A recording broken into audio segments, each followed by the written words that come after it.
আসসালামু আলাইকুম বন্ধুরা, আমার প্রিয় ভাই ও বোনেরা। তো কুরবানির ঈদ যখন চলে এসেছে, কুরবানির ঈদটা আলহামদুলিল্লাহ আমরা সবাই পার করলাম। আল্লাহর রহমতে সবার কুরবানি খুব ভালোভাবে হয়েছে, সবাই খুব ভালোভাবে দিয়েছে। সবার ভিডিওগুলোই ফেসবুকে দেখেছি, খুব ভালো লেগেছে। তারা খুব সুন্দর করে কুরবানি দিয়ে মাংস ভাগযোগ করে গরিব মিসকিনকে দিয়েছে। তো আলহামদুলিল্লাহ অনেক ভালো লেগেছে। আমাদের কুরবানিটা আলহামদুলিল্লাহ পূর্ণ হয়ে গেছে। তো এখানে হচ্ছে গিয়ে আমি 2 কেজি গরুর মাংস নিয়ে নিয়েছি। এখানে কেন নিয়েছি সেটাতে সবাই বুঝে গেছেন। আমি এই মাংস দিয়ে কি রান্না করব, কাচ্চি রান্না করব। তো কাচ্চির এখানে যা যা ময় মশলা লাগে সব কিছু আমি দিয়ে হচ্ছে গিয়ে এটাকে মাখিয়ে দিব। তো রাত্রে হচ্ছে গিয়ে আমি রান্নাটা করে নিব, কারণ হচ্ছে গিয়ে আমি এটাকে মশলা দিয়ে এখন হচ্ছে গিয়ে মাখিয়ে রেখে দিব 2-1 ঘন্টার জন্য। হচ্ছে গিয়ে 2-1 ঘন্টা এইটা মশলাতে মাখানো থাকবে। তারপর আমি চালটা সিদ্ধ, তো ওইটাও আমি দেখাবো কিভাবে। তো এখানে আমি কি কি দিয়ে মাংসটা রেডি করে রাখলাম আপনাদের সাথে একটু বলে দিচ্ছি। তো এখানে দিয়ে দিয়েছি আদা রসুন বাটা, পেঁয়াজ বেরেস্তা দিয়েছি, হচ্ছে সব রকমের ময় মশলা এখানে দিয়েছি। 3 রকমের বাদাম দিয়েছি, জায়ফল, জয়ত্রী, শাহিয়া বাটা, পোস্তদানা, আরো দিয়েছি হচ্ছে গোলমরিচের জিরা, তারপর দিয়েছি টক, তারপর দিয়েছি টমেটো, তারপরে দিয়েছি গোলমরিচের গুঁড়া, কাঁচামরিচ, আস্ত গরম মশলা, একটা টমেটো কুচি করে দিয়েছি, আর পেঁয়াজ কুচি দিয়েছি। আর এখানে দিয়েছি গিয়ে টক টক দিয়েছি, পরে হচ্ছে গিয়ে দুধ দিয়েছি, লেবু রস দিয়েছি, সামান্য চিনি দিয়েছি, মুগের গুঁড়া দিয়েছি। তারপরে এটা সুন্দর তেল দিয়ে মাখিয়ে আমি এখানে রেখে দিলাম। আর এখানে আমি দিয়ে দিয়েছি হচ্ছে গিয়ে 2-1 ফোঁটা কেওড়া জল। আর ঘিটা আমি এখনো দিইনি, তো এটা আমি দিব যখন আমি মানে কাচ্চিটাকে বসাবো, তখন হচ্ছে গিয়ে আমি ঘি আর হচ্ছে গিয়ে আরো 2-1 ফোঁটা কেওড়া জল দিয়ে দিব। তো এখানে হচ্ছে গিয়ে মাংসটাকে আমি মাখিয়ে রাখলাম আর কি। আর এখানে দিয়ে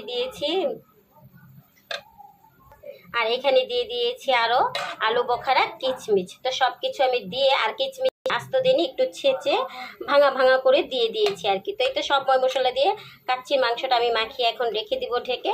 তারপর হচ্ছে চালটাকে আমি আগে ভাপিয়ে ভাবে বসাতে সবগুলো দেখাবো।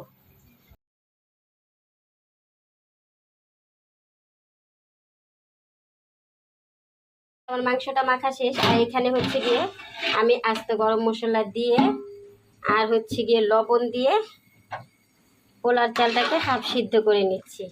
আর কাচ্চি রান্নার জন্য কাঁচা মাংসটাই দেওয়া হয়, কিন্তু পোলার চালটা হচ্ছে গিয়ে হাফ সিদ্ধ করে দেওয়া হয়। তো আমার তো মাংসটা মশলা দিয়ে আমি মাখিয়ে রেখেই দিয়েছি। তো এখানে আমি আস্ত গরম মশলা আর দিয়েছি সয়াবিন তেল গরম পানিতে, আর দিয়েছি আস্ত গরম মশলা আর লবণ। তো দিয়ে আমি চালটা এখনও হয়নি, তো আমার আর একটু সিদ্ধ হবে আর কি। চালটা হাফ সিদ্ধ করে আমি হচ্ছে গিয়ে পানি ছেঁকে তারপরে দেন হচ্ছে গিয়ে এই পাতিলেই আমি মাংসটাকে দিয়ে উপর দিয়ে পোলার চাল দিয়ে দিব। তো পোলার চালটা আমার একটু সিদ্ধ হোক। এখানে আমি পোলার চালটাকে অর্ধেক করে ভাপিয়ে গরম কিন্তু, তো এই তো নামিয়ে নিয়েছি আর কি, ছেঁকে নিয়েছি।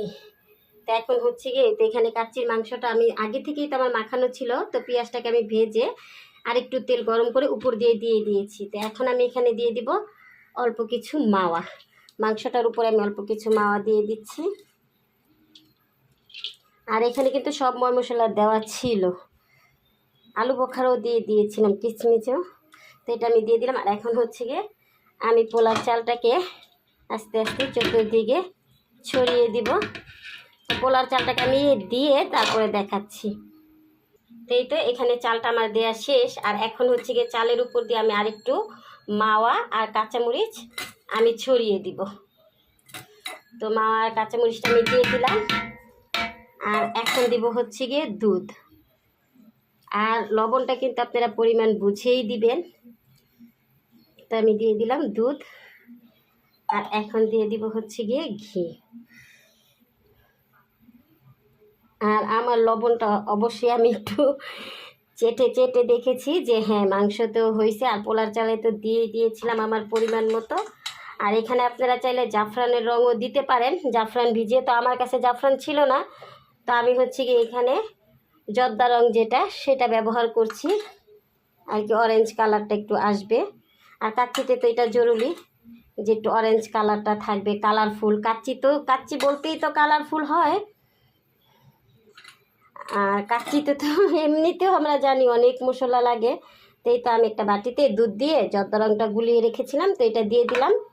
আর এখন হচ্ছে গিয়ে ঢেকে আমি চতুর সাইড হচ্ছে গিয়ে ময়দা দিয়ে আটকিয়ে দিব। আর এখন হচ্ছে গিয়ে আমি আলু বখারাটা একটু দিয়ে দিই, মাংসতে তো দিয়েছিলাম, তো এখন আমি 2-3টা দিয়ে দিব আলু বখারা।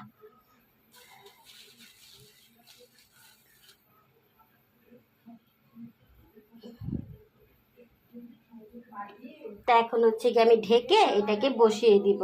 তা আমি এটাকে একটু ঢেকে বসিয়ে দিচ্ছি, তারপর বাদ বাকিটা দেখাচ্ছি। তো কাচ্চির পাতিলটা আমি হচ্ছে গিয়ে চুলার উপরে বসিয়ে দিয়েছি। তো ময়দা দিয়ে আমি এখনো মুখটা ঢাকিনি। তো হচ্ছে গিয়ে আমি একটা জিনিস ভুলে গেছি আর কি, তো সবচেয়ে থেকে জরুরি যেটা সেটা হচ্ছে কেওড়া জল। তো সেইটাই আমার দেওয়া হয়নি। আর আলহামদুলিল্লাহ আল্লাহ আমাকে রক্ষা করছে, আমিও মুখটা আটকিয়ে দিইনি আর কি ময়দা দিয়ে। তো আমি কয়েক ফোঁটা করে কেওড়া জল দিয়ে দিচ্ছি। আসলে কেওড়া জল আর ঘি কাচ্চিতে দিলে এটার ফ্লেভারটা এত সুন্দর আসবে। তো এটা আমি কয়েক ফোঁটা দিয়ে দিলাম। আর এখন হচ্ছে গিয়ে ময়দাটা আমি গুলিয়ে রেখে, তো এখন হচ্ছে গিয়ে আমি পাতিলটা চতুর্দিকে এইভাবে ময়দাটা দিয়ে তারপরে ঢাকনা দিয়ে আটকিয়ে দিব। তো আমি এটা দিয়ে তারপরে একটু দেখাচ্ছি। আলহামদুলিল্লাহ এই তো ফাইনালি আমার সব কাজকর্ম শেষ। হচ্ছে গিয়ে কাচ্চি বসানোর, তো কাচ্চিটা আমি বসিয়ে দিয়েছি। আর এই যে এইভাবে চতুর সাইড আমি ময়দা দিয়ে মুখটাকে আটকিয়ে দিয়েছি, যেহেতু কাচ্চি থেকে যেন কোনো ভাপ না বের হতে পারে। আর এই ভাপটাই হচ্ছে গিয়ে মাংস আর কিছু সব কিছু মিলিয়ে ঝিলে সিদ্ধ করে। তো এখানে আমি নিয়েছিলাম 1.5 কেজি পোলার চাল আর 2 কেজির মতো মাংস। তো এইটাকে আমি বসায় রাখবো হচ্ছে গিয়ে 1 ঘন্টা 20 মিনিট, 1.5 ঘন্টাও লাগবে না। তো সর্বোচ্চ এই 1 ঘন্টা 20 মিনিটে আমি বসিয়ে রাখবো। তো তারপর হচ্ছে গিয়ে আরেকটা টিপস, আর সেটা যারা পাকা রাঁধুনি আমার প্রিয় ভাই ও বোনেরা সবাই জানে, যে কাচ্চি যখন পুরোপুরি হয়ে যাবে তখন আপনি ইচ্ছাতেই মানে এটা একা একাই ঢাকনার যে কোনো একটা সাইড দিয়ে ভাপ বের হবে। তো তখনই বুঝে নিতে হবে কাচ্চিটা হয়ে গেছে।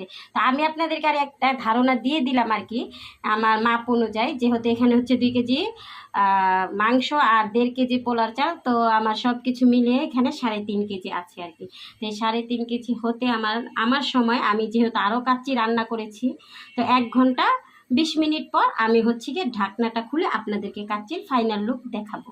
আলহামদুলিল্লাহ কাচ্চিটা আমার কমপ্লিট রান্না করা। আমি হচ্ছে গিয়ে 1 ঘন্টা 20 মিনিট পর চলে এসেছি। আর এখন হচ্ছে গিয়ে কাচ্চির ঢাকনাটা উঠাবো। তো চলেন একটু উঠাই আপনাদেরকে সাথে নিয়ে। অনেক ধোঁয়া উঠতেছে, গরম গরম কাচ্চি। তা আমি একটু নেড়ে আপনাদেরকে দেখাচ্ছি, একটু ধোঁয়াটা একটু কমুক। তো এই তো কাচ্চির ফাইনাল লুক আমার। তো আমি হচ্ছে কি একটু নিচ থেকে উঠিয়ে দেখাচ্ছি। আলহামদুলিল্লাহ কমপ্লিট আমার রান্না। তো এই তো মাংসটাও ভেঙে আসতেছে, তো মাংসটা আমার সিদ্ধ হয়েছে। আর ওই তো বললাম না হালকা হালকা যে পোড়া লাগে, এই যে কাচ্চির আসল এটাই হচ্ছে যে একটু একটু নিচ দিয়ে লেগে আসবে। এই তো কাচ্চি কমপ্লিট। তা আলহামদুলিল্লাহ কেমন হলো আমার কাচ্চিটা সবাই জানাবেন। আর আমি তো আপনাদেরকে মশলার রেসিপিটা মুখেই বলে দিয়েছিলাম, কারণ হচ্ছে কি আমি মাংসটা মাখিয়ে ফেলেছিলাম। তো তারপর আর কি আমার মনে পড়লো যে একটু কাচ্চির রেসিপিটাও শেয়ার করি আপনাদের সাথে। তো আমি আরেকদিন ইনশাল্লাহ মাংসর সাথে মশলা দিয়ে দিয়ে এক একটা নাম বলে বলে আমি আপনাদেরকে দেখিয়ে তারপর হচ্ছে গিয়ে মাখিয়ে কাচ্চির রেসিপি দিব। আর আমি কিন্তু মুখে সব মশলার নাম বলেই দিয়েছি, আর কাচ্চির উপরে যে মশলাগুলো দিয়েছি সেটা আপনাদেরকে দেখিয়ে দিয়েছি। আল্লাহ হাফেজ বন্ধুরা।